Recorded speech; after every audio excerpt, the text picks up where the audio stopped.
बिस्मिल्लाहिर्रहमानिर्रहीम। अस्सलामु अलैकुम रहमतुल्लाहि व बरकातुहू।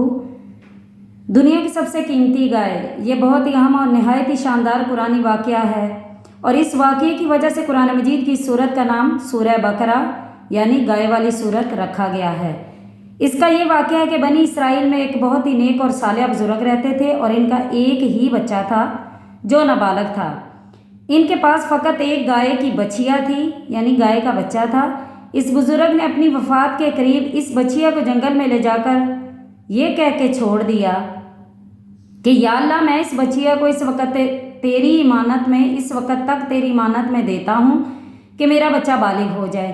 इसके बाद इन बुज़ुर्ग की वफ़ात हो गई और बछिया चंद दिनों में बहुत बड़ी होकर दरमियानी उम्र की हो गई और बच्चा जवान होकर अपनी माँ का बहुत ही फर्माबरदार और इंतहाई नेकोकार हुआ। इसने अपनी रात को 3 हिस्सों में तकसीम कर रखा था।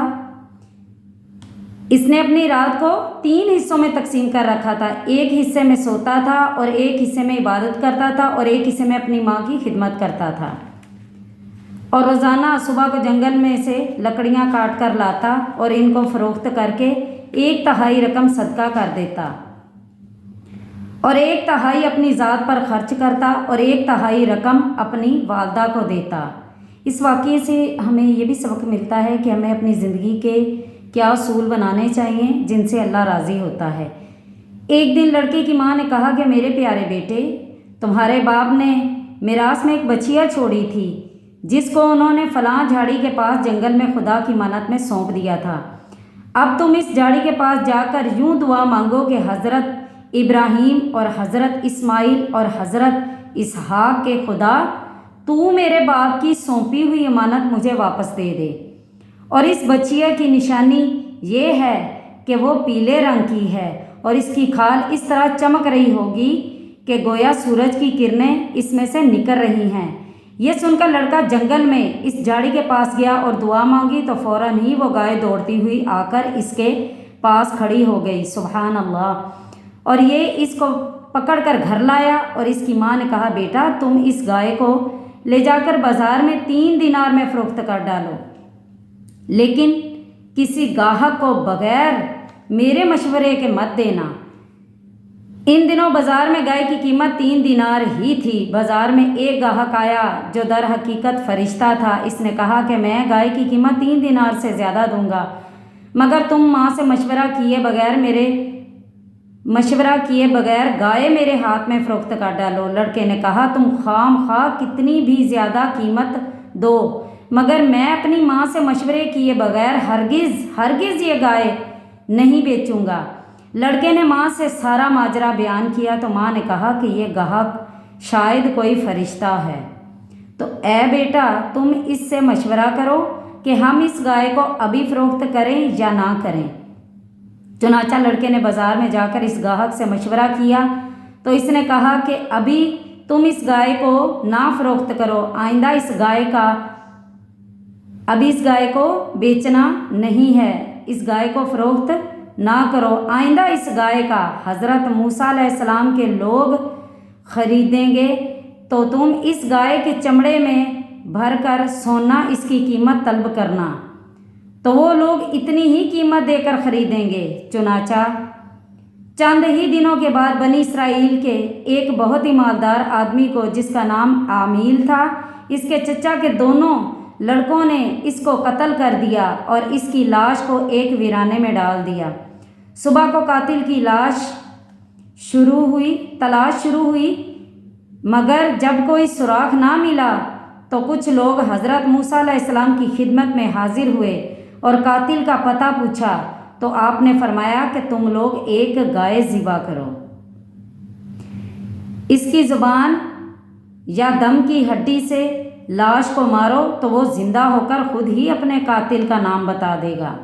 ये सुनकर बनी इसराइल ने गाय के रंग, इसकी उम्र वगैरह के बारे में बहस व कुरेद शुरू कर दी और बिलाखिर जब वो अच्छी तरह समझ गए कि फ़लाँ किस्म की गाय चाहिए तो ऐसी गाय की तलाश शुरू कर दी। यहाँ तक कि जब ये लोग इस लड़के की गाय के पास पहुँचे तो हूबहू ये ऐसी ही गाय थी जिसकी इनको ज़रूरत थी। चुनाचा इन लोगों ने गाय को اس کے چمڑے میں بھر کر سونا اس کی قیمت دے کر خریدا اور ذبح کر کے اس کی زبان دم کی ہڈی سے مقتول کی لاش کو مارا تو وہ زندہ ہو کر بول اٹھا، میرے قاتل میرے چچا کے دونوں لڑکے ہیں جنہوں نے میرے مال کے لالچ میں مجھ کو قتل کر کے یہ بتا کر پھر وہ مر گیا۔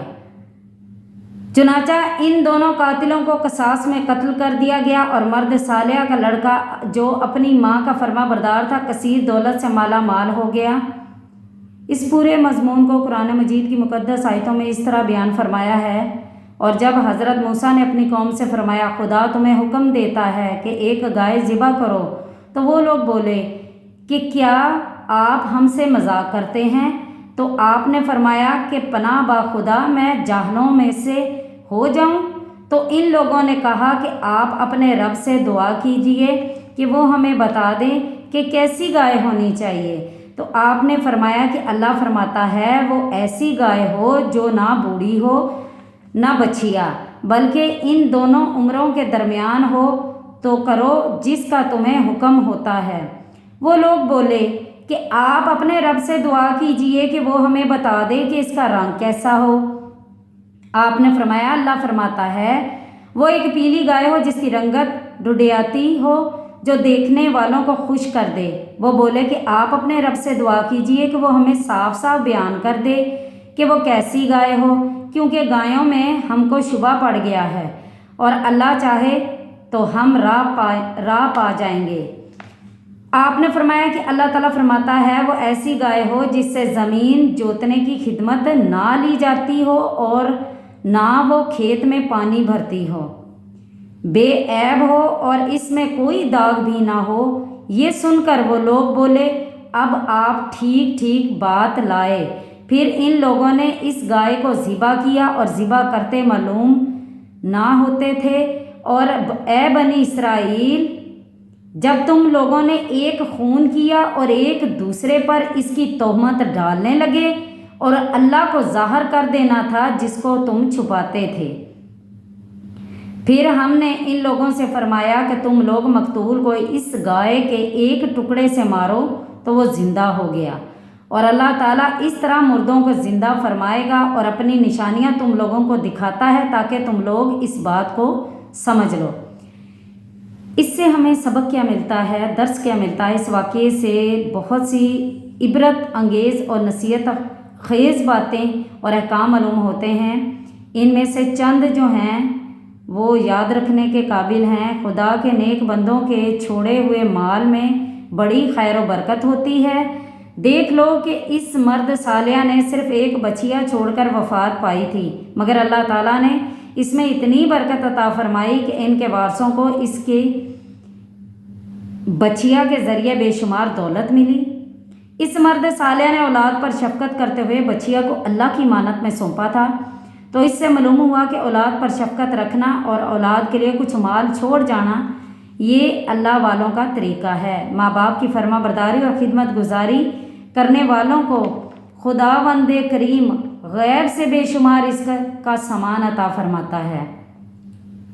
دیکھ لو اس یتیم لڑکے کو ماں کی خدمت اور فرما برداری کی بدولت اللہ تعالیٰ نے کس قدر صاحب مال اور خوشحال بنا دیا۔ تو ہمیں بھی چاہیے کہ ہم اپنے ماں باپ کی خدمت کریں، اپنے ماں باپ کا احترام کریں۔ اگر آپ چاہتے ہیں کہ آپ کے رزق میں فراوانی ہو تو ہر نماز کے بعد جن کے ماں باپ زندہ ہیں وہ بھی اور جن کے نہیں ہیں وہ بھی دعا کیا کرے، ربی ارحمہما کما ربیانی صغیرا۔ اللہ تعالیٰ جو بندہ اپنے لیے اپنے ماں باپ کے لیے ہر نماز کے بعد دعا کرتا ہے اللہ تعالیٰ اس کا رزق کھول دیتا ہے۔